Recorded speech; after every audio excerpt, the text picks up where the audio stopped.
कायद अवाम ने अपने जान का नजराना पेश किया। मेरे 2 भाई शहीद हुए हैं। जो अवाम की तकलीफ है वो मेरी तकलीफ है। कदहीं असां खां विसरी न सघंदियां हर कंहिंखे हर कंहिंखे हर 27 दिसंबर तुंहिंजी यादि ॾियारे पई। शहीद जमहूरियत अगुणी वज़ीर आज़म शहीद रानी मोहतरमा बेनज़ीर भुट्टो के 27 दिसंबर योम शहादत के मौके ते सुर्ख सलाम पेश करियूं था।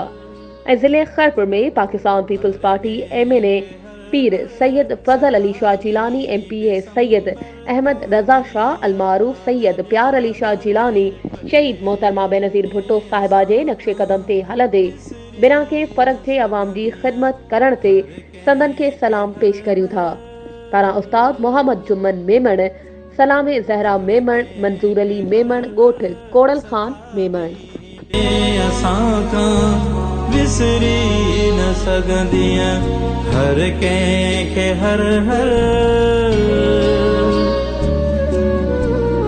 कंहिंखे हर 27 दिसंबर तुंहिंजी यादि ॾियारे पई।